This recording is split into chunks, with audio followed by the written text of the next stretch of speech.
Ini dimaki-maki, baru masuk ke rumah langsung ditanya, kamu kerja di mana? Jadi asisten Habib Al-Habsyi. Oh, kamu jangan GR ya, kamu datang ke sini bukan karena saya minta, tapi karena anak saya, dan itu pun belum tentu kamu jadi menantu saya. Dihina anak yatim ini. Iya pak, nggak apa-apa, yang penting saya bisa silaturahim. Baru 5 menit dia menghina anak yatim, handphone dia berdering, dia matikan itu, masuk handphone ke handphonenya. Tanah yang dia beli di Surabaya kalau nggak salah 8 miliar ditawar oleh pengusaha properti terbesar di DKI seharga 30 miliar. Berkali-kali lipat. Jadi ketiban rezeki, bergemetar tangannya. Hah, bener ini, kamu kerja sama Habib Al-Habsyi? Coba kamu telepon Habib, saya mau ngomong.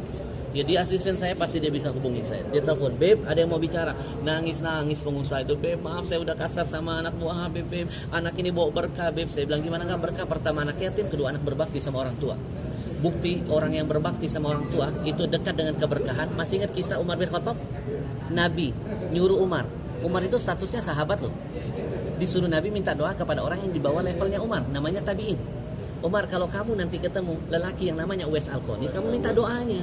Karena doanya tidak pernah ditolak oleh Allah. Nah yang nyuruh Nabi, kenapa Nabi gak nyuruh Umar minta doa kepada aku? Kenapa disuruh Umar nyari anak yang berbakti sama orang tua? Umar itu sahabat.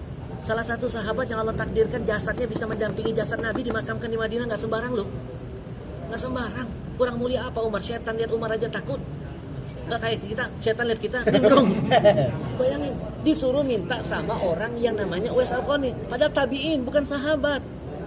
Dia nggak pernah lihat Nabi kok, statusnya tabi'in. Kenapa? Karena dia berbakti sama orang tua, derajat yang mengalahkan semuanya.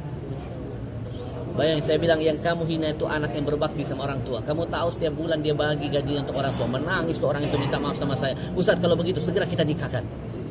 Kalau baru masuk saya udah ketiban berkah, apalagi kita nikahkan. Jadi singkat cerita, 1 minggu berikutnya dinikahkan dulu. Saya datang ke sana, kaget dijemput pakai mobil Alphard masih plastikan. Saya bilang, Farhan, dari mana mobilnya?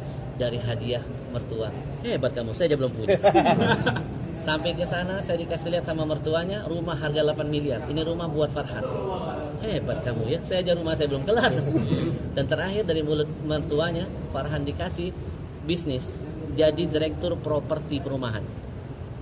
Dari tukang ojek meningkat derajatnya menjadi properti direktur. Kenapa? Karena dia selalu menciptakan senyum di hati ibunya. Ayahnya meninggal, gajinya semua dia kasih ibu. Jadi antum kalau pelit sama orang tua rugi. Gak perlu antum cari keramat yang lain.